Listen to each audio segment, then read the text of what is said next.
السلام عليكم، كي دايرين؟ لاباس عليكم؟ نتمنى تكون احوالكم طيبه وصحه جيده. مرحبا بكم معايا في نهار جديد وفيديو جديد. نتمنى هذا الفيديو يلقاكم بخير والمورال 5 وتجاوزتوا الخلعه وتجاوزنا الخلعه، الحمد لله، اللهم لك الحمد. وتستمر الحياه. هذه هي الدنيا. صافي خصنا نرجعوا لحياتنا الطبيعيه او لروتيننا مع وليداتنا. ما يمكنش نبقاو غير قابلين للاخبار وهكا وحازنين وشادين الحزن. راه ربي اللي عالم بقلوبنا كي دايره، ولكن على ود وليداتنا خصنا نجمعوا الوقفه. سيرتو حنا الامهات، راكم عارفين. النفسيه ديال الامهات كتعكس على الوليدات وعلى الدار. داكشي باش نحاولوا نتجاوزوها، والحمد لله، اللهم لك الحمد، ربي معانا وربي رحيم بعباده. بديت معكم الفيديو كما كتشوفوا معايا من الصباح. هنا عمرت اتاي ودرت داك نص مسمن كبير، كنت بقاده كان عندي نص درتو يسخن. وقبل ما نعمر اتاي اول حاجه درتها هي قاديت الحرشه. ما صورتهاش الصراحه حتى بديت وقلت ارى نصور ونبدا معكم الفيديو من اليوم. صافي وحطيت هكا الطبله وجدتها قاديتها هي الاولى والماء كيطيب. هنا كنعمر اتاي انا بالقالب. بصراحه كيجي لذيذ، احسن من السكر مقرط وحتى اقتصادي. المهم بالنسبه لي انا جربتهم بجوج، ولكن جاني السكر القالب احسن. هنا كيف ما كتشوفوا درت النعناع ودخلته بمعلقه. داك النعناع من الاحسن انه يدخل، الا بقى راه كيتحرق وكيجي بنت اتاي في شكل. المهم كل واحد وطريقته في تعمر اتاي. انا هذه هي طريقتي البسيطه في التعمر ديال اتاي. صافي وجدت هكا الطبيله بداكشي اللي قسم الله. حطيتها مع المرافقات ديال الفطور، راكم عارفين كل نهار ورزقه.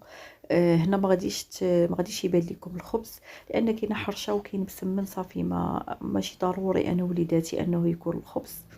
صافي وفطرنا واللهم اديمها نعمه واحفظها من الزوال.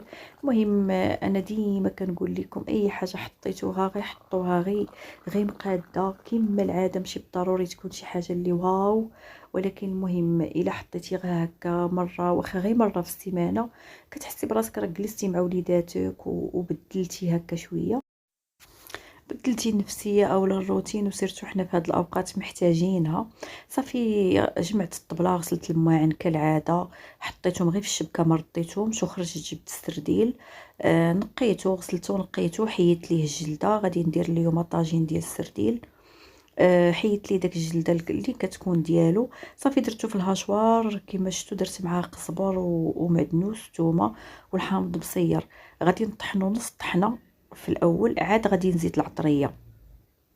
هنا كنحل وكنشوف واش ما بغيتوش يتطحن مزيان حتى نزيد معاه العطريه. وهي بصراحه كل مره كيفاش كندير كنطحنو ونزيد العطريه في زلافه عليه او لا. مهم كل مره وانا ولقانه انا وقالتي كيفاش كندير لي. صافي غادي نبقى هكا مستمره. كتشوفوا معايا تما خليت الثومه باش نديرها في الصوص طوماط. وديما كيف ما كنقول لكم هاشوار ولا عجانه ولا اي حاجه، نبقاو ناخذوا سباتيلا ولا معلقه ديال الخشب ونعاونوها هكا نطلعوا من التحت للفوق. صافي ونعاودوا نطحنوا. هنا بعد ما غادي نطحنوا غادي ناخذ هكا طاجين قطعت فيه حبه ديال المطيشه، درت فيه قزبر ومعدنوس. درت فيه الثومه حتى هي هكايا درتها. وغادي نبدا ندير العطريه. غادي ندير اول حاجه بديت بها هو القزبر يابس، درتو في السرديل وما درتوش في صوص طوماط. وغادي ندير العطريه ديال الحوت حتى هي غادي نديرها غير في السرديل، ما درتهاش في الطاجين. تقدروا ديروها فيهم بجوج، انا حيت بغيت ندير صوص صوجا في صوص طوماط، داكشي علاش ما درتهاش. صافي غادي ندير الخرقوم حتى هو غادي نديرو في السرديل وغادي نديرو في الطاجين. تقدروا ديروا غير طنجره على حساب اللي بغيتو، انا غير كيعجبني نطيب في الطاجين كما عارفين. صافي غادي ناخذ الكمون، غادي ندير حتى هو واحد الراس هكا، راس معلقه فيهم بجوج. غير الكمون تحاولوا ما تقويوش بزاف باش ما يطغاش لنا على المذاقات. الا كثرنا تيوضر المذاقات، كتبقى غير نسمتو هي اللي باينه. صافي غادي نزيد هنايا التحميره، غادي نديرها فيهم بجوج في الطاجين وفي الهاشوار. صافي البزار حتى هويا غادي نديرو في الهاشوار ونديرو في الطاجين. وغادي ناخد الصوص ديال الطوماط، صوص سوليس. هنا خديت السكينجبير حتى هو درتو فيهم بجوج، وخديت الصوص ديال الطوماط الجاهزه حتى هي ضفتها على الطاجين. هنا درت زيت المائده. هنا مشى ليا المقطع ما لقيتوش. هنا درت كما قلت لكم صوص طوماط سوليس اولا اولا على حساب اللي عندكم. درتها في الطاجين صافي وشعلت عليه وخليت هكا داك المطيشه تشحر، ورجعت للسرديل عاود طحنته باش تخلط داك العطريه، حيت في الاول طحنته خليته غليظ، ودابا طحنته باش رديته هكا كفته صافي. من بعد زدت عليه واحد معلقه ونص ولا حتى لجوج معلقات ديال الشابلور. بالنسبه اللي ما عندكمش، انا هنا عندي شابلور بيضه. اللي ما عندكش تقدري تزيدي غير داك البطعه ديال الخبز او البابه ديال الخبز، ترطبيها في الماء وتزيديها. ودرت زيت الزيتون، درت نص حامضه معصوره، ودرت شويه ديال الروز، رشيت عليها الروز. اللي بغاه يديرو، اللي ما بغاش يديرو ماشي ما يديروش، ماشي ضروري.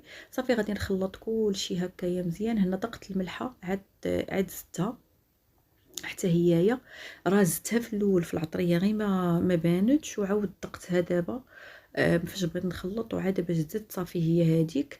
وبالنسبه للصوص طوماط زدت عليها حتى شويه ديال صوص صوجا، زدتها عليها عاد شعلت عليها ودرتها تشحر صافي. وغادي نخليها تشحر. هنا الا عندكم نتوما الوقت تقدروا تخليه واحد نص ساعه بحال هكاك مرقد، عاد تبداو تكوروه صافي. هنايا خديته بديت كنكور فيه وكنديرو هكايا في الطاجين على شكل كرات.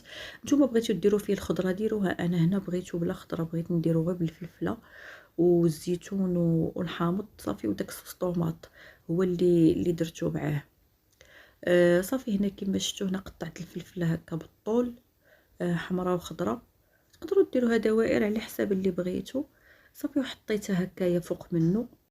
زدت عليها الزيتون بيض بالعظم، وزدت عليها الحامض مصير حتى هو حطيته. درت واحد الخطيط ديال زيت العود.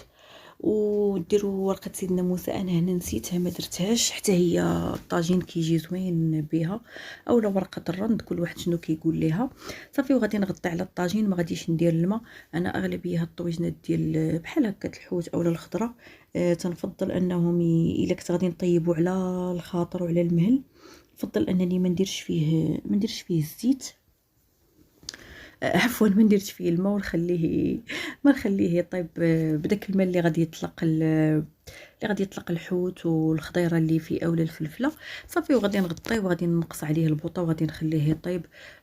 ما غاديش ياخذ الوقت بزاف، راكم عارفين الكفته ديال السرديل دغيا دغيا كطيب. خليته على بوطه مهيله كما قلت لكم صافي. وانتم غادي تشوفوا الشكل ديالو النهائي. خليته حتى وقف في داك صوص طوماط. بصراحه كيجي لذيذ وكيجي بنين.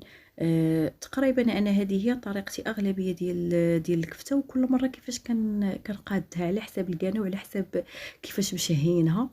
واللهم اديمها نعمه واحفظها من الزوال. بصحه غدانا وغداكم. والهكا ما بقى ليا الا نودعكم ونتلاقاو ان شاء الله في فيديو جديد ووصفه جديده، والسلام عليكم.